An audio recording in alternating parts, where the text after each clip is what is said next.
Asansol station का platform number 1। वहाँ एक छोटी सी चाय की दुकान है, माँ तारा टी स्टॉल। दुकान के मालिक हैं 70 वर्षीय बुजुर्ग मदन काका। उनकी आंखों में मोतियाबिंद है और कानों से भी कम सुनाई देता है। मदन काका की दुकान का एक अनोखा नियम है, उनके पास कभी छुट्टे पैसे नहीं रहते। अगर कोई ग्राहक 7 रुपए की चाय पीकर 20 रुपए देता है तो काका कहते हैं, बेटा 13 रुपए कल आकर ले जाना। वे हर बार हिसाब कॉपी में नहीं लिखते। कई लोगों के नाम उन्हें याद रहते हैं। लोग कहते हैं बूढ़ा पागल है, इतनी सी रकम लेने कौन वापस आएगा। पिछले मंगलवार की बात है, सुबह के 7 बजे थे। एक लड़का रातुल लोकल ट्रेन पकड़ने आया। वह एक सॉफ्टवेयर इंजीनियर था और उसकी मासिक तनख्वाह 80,000 रुपए थी। उसने मदन काका की दुकान पर चाय पी। चाय की कीमत 7 रुपए थी। उसने 500 रुपए का नोट दिया। मदन काका ने आंखें सिकोड़ कर कहा, बेटा छुट्टे नहीं है, तुम्हारे 493 रुपए मेरे पास बाकी रहे, कल आकर ले जाना। रातुल मुस्कुरा दिया। मन ही मन सोचने लगा, 493 रुपए के लिए क्या मैं फिर से आऊँगा? लेकिन उसने कहा, ठीक है काका, कल आ जाऊँगा। लेकिन रातुल कभी वापस नहीं आया। वह यह बात पूरी तरह भूल गया। ठीक 1 साल बाद आज ही के दिन रातुल फिर उसी स्टेशन पर आया। इस 1 साल में उसकी जिंदगी पूरी तरह बदल चुकी थी। नौकरी चली गई थी, सिर पर कर्ज का बोझ था और जेब में केवल 10 रुपए बचे थे। वह फिर मदन काका की दुकान पर चाय पीने पहुंचा। काका वैसे ही बैठे थे, बस उनकी आंखों का मोतियाबिंद अब और बढ़ गया था। चाय पीकर जैसे ही रातुल जाने लगा, पीछे से काका ने आवाज़ दी, बेटा जरा ठहरो। रातुल घबरा गया। काका ने कांपते हाथों से एक पुरानी कॉपी खोली। कई पन्ने पलटने के बाद एक जगह उंगली रखी।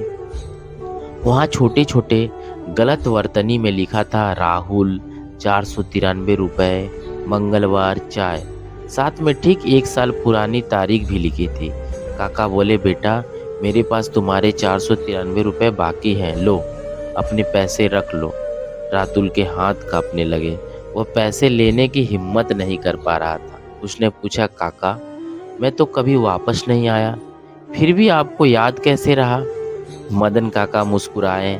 उनके मुंह में एक भी दांत नहीं था। उन्होंने कहा, बेटा मेरा बेटा मुंबई में रहता है, 5 साल से घर नहीं आया। हर बार फ़ोन पर कहता है, बाबा 5,000 रुपये भेजूंगा, लेकिन कभी नहीं भेजता। मैं उससे नाराज़ नहीं होता, क्योंकि जो अपने वादे की कीमत नहीं समझता उसे पैसों की कीमत भी नहीं होती। मुझे मालूम था कि तुम 493 रुपये लेने नहीं आओगे, फिर भी मैंने लिख कर रखा, क्योंकि अगर मेरी ईमानदारी 493 रुपये के लिए मर गई तो कल 5,000 रुपये के लिए भी मर जाएगी। मैं गरीब हूँ, लेकिन मेरा ज़मीर गरीब नहीं है बेटा। रातुल ने पैसे नहीं लिए। उसने वे रुपए मेज पर ही रख दिए और झुककर मदन काका के चरण छू लिए। उसने कहा, काका आज मेरी नौकरी नहीं है, जेब में सिर्फ 10 रुपए थे।